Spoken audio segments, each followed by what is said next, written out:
और सर अब तो अरब में पहुंचने लगे हैं अमेरिका के हथियार और गोला बारूद, तो अब संभावनाएं क्या हैं? क्या फिर से अरब देश धधकेंगे? यही इस वक्त का सबसे बड़ा सवाल है। और ऐसे में इस्लामाबाद से पत्रकार फैजल रहमान साहब भी हमारे साथ है। फैजल साहब, कहां स्टैंड करता है पाकिस्तान फिलहाल अब? अपना रिफ्रेश करें क्वेश्चन, मतलब सर मैं इसलिए पूछ रही हूं क्योंकि अरब देशों के साथ पाकिस्तान के सहयोग, अमेरिका के साथ उसका बढ़ता उसकी नजदीकियां और उसका जो विश्वास है, जाहिर सी बात है ईरान के रडार पर पाकिस्तान भी है उस लिहाज से। और यही एक सबसे बड़ा ग्राउंड था कि ईरान पूरी तरीके से पाकिस्तान को ट्रस्ट नहीं करता था। बातचीत से पहले वो ये साफ संकेत दे चुका था। और अब सऊदी अरब में हुई डिप्लॉयमेंट भी सर उसका सबसे बड़ा संकेत। आप लोग सोचते कैसे हैं? प्रॉब्लम सबसे बड़ी ये है, कुछ रियलिटीज होती हैं उनको सामने रखना चाहिए। देखें, पहली बात यह है कि ईरान पाकिस्तान को ट्रस्ट करता था तो पाकिस्तान में आया है। जस्ट इमेजिन, जब उनके एक एक बंदा जो है उसके ऊपर फायरिंग हो रही है, बम्बार्टमेंट हो रही है, मारा जा रहा है गिन गिन के एक एक लीडरशिप को, तो पाकिस्तान में आना बहुत पॉजिटिव साइन है, पहली बात। दूसरी बात ये रह जाती है कि ये जो निगोशिएशंस हैं, आप ये देखिए कि 1979 में जब कू हुआ या चेंज हुआ या जो रेवोल्यूशन आई ईरान में, उसके बाद से मसाइल जो थे वो बहुत ज्यादा हो गए। और ये पहली दफा ईरान और अमेरिकन आपस में बैठे आमने सामने, फेस टू फेस, सुबह नाश्ता इकट्ठा, दोपहर का खाना इकट्ठा, रात का खाना था। ये तारीख में नहीं हुआ पहले, पहली बात। जेसी पोआ जो हुआ था, आपको मालूम है, joint comprehensive plan of action जो था 2015 में, वो फाइनल हो गया था P5+1 के साथ। वो भी ट्रंप ने रिवर्स कर दिया। और उस वक्त कहते थे कि जी जवाद जरीफ जो उस वक्त उनके फॉरेन मिनिस्टर थे कि he was the best negotiator. The point is कि अभी भी बेहतरीन नेगोशिएशन है। ऐसे नहीं होता कि एक 40-50 साल की गर्द पड़ी हुई हो और एक की धुलाई में वो सफाई हो जाए। देखिए, इट विल टेक टाइम। ये पाकिस्तान का एक बहुत नेक नियति की पे बेस्ड ये इनिशिएटिव था, जिसको अमेरिका ने कबूल किया, जिसको ईरान ने कबूल किया। और 2 हफ्ते का अगर कबूल किया होता तो इस तरह की बात नहीं होती। आज देखिए किस प्रकार से कबूलियत क्या हो रही है।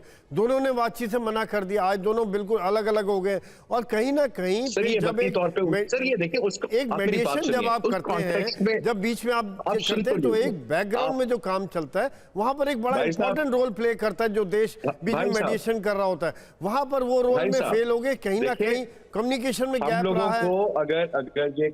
अगर ये रोल मिला टू मीडिएट या नेगोशिएट या फैसिलिटेट, ये 3 वर्ड्स हैं बुनियादी तौर पे। मुझे इतनी मेरी उर्दू उतनी तगड़ी नहीं है या हिंदी में वो पता नहीं उसका क्या लफ्ज निकल आएगा, बट बुनियादी तौर पे ये 3 चीजें थी जो पाकिस्तान ने की हैं। 21 घंटे इज नॉट अ जोक। मेरे ख्याल में तारीख में भी शायद एक में सेकंड वर्ल्ड वॉर के अलावा और कुछ काम नहीं हुआ है, क्योंकि चाहे वो वेन्यू दे दिया हो या वहां पे एक हॉल दे दिया, और जैसे आपने बताया ब्रेकफास्ट लंच डिनर दे दिया, उससे ज्यादा बातचीत नहीं हुई है। सर मैं इस्लामाबाद पे बैठा हूँ या आप बैठे हैं, पहला तो मुझे ये बताएं।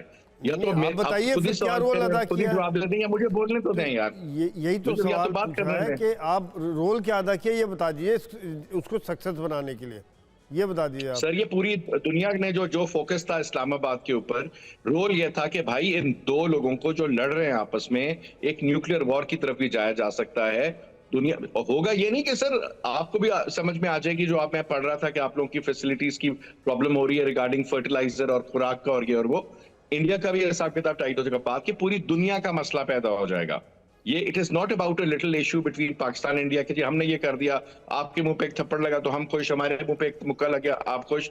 It won't work like that, sir. This is about the global peace. I think Pakistan, being Pakistan, has taken a great initiative, जिसमें उसने इतनी बड़ी ताकतों के इतने बड़े लीडरान को बुलाया इन हालात में। एक तरफ आप इनिशिएटिव, दूसरी तरफ सऊदी अरब में 13,000 सैनिकों की तैनाती करते हैं, 10 से 18 लड़ाकू विमानों को तैनात किया गया है।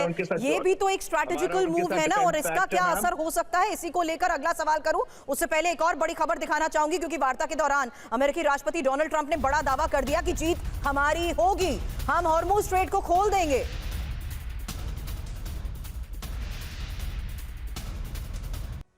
तो स्ट्रेट ऑफ हॉर्मुज को खोलने का ये दावा तो कर रहे हैं प्रोफेसर अमिताभ। सवाल आपसे आगे करूं, लेकिन अगर ईरान अमेरिकी शर्तें मान लेता तो होता क्या?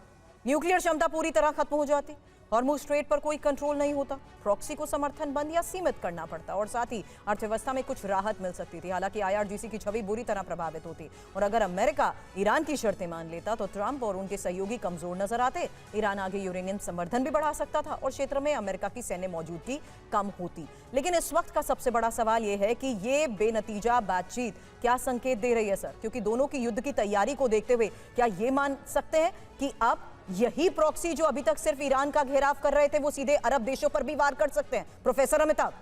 देखिए ये जो ओरिजिनल शर्तें थी ना इजराइल और अमेरिका की, वो थी न्यूक्लियर संवर्धन को रोकना। एग्जैक्टली यानी वो चीज बिल्कुल उसके लिए ईरान कतई तैयार नहीं है। वो कहता है कि हमने तो 2015 में JCPOA इनके साथ किया था, हमने वो सारी चीजें की थी, सारी शर्तें मानी थी, IAEA के इंस्पेक्टर्स लगाए थे, लेकिन ट्रंप साहब आए, उनको सारा एक धक्के में खत्म कर दिया, ऊपर से सैंक्शंस लगा दिए। नहीं, उन्होंने तो ये भी कह दिया आप चुराने आए थे, आप नहीं चुरा पाए, इसीलिए आप बातचीत करने आए। जी, और उस समय भी ईरान ये मान गया था, जवाद जरीफ साहब ने नेगोशिएट किया था, 11,000 किलो के संवर्धित यूरेनियम उन्होंने रूस को भेजे थे।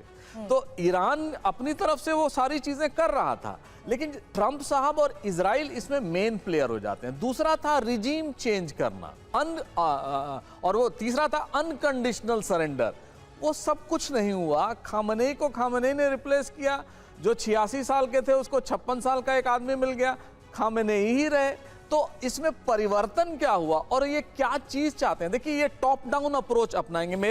मुझसे अगर पूछा जाए तो ये सबसे पहले करेंगे कि सैंक्शंस को मिनिमली खोलेंगे और वो कहेंगे कि आप तेल बेच सकते हैं, एकदम से आप न्यूक्लियर संवर्धन शुरू कर दें, ऐसा नहीं होगा। हालांकि उनकी जितनी न्यूक्लियर एनरिचमेंट की कैपेबिलिटी थी उसको ईरान और इजराइल ने डिमोलिश कर दिया, अब उनके लिए कुछ बचा नहीं है।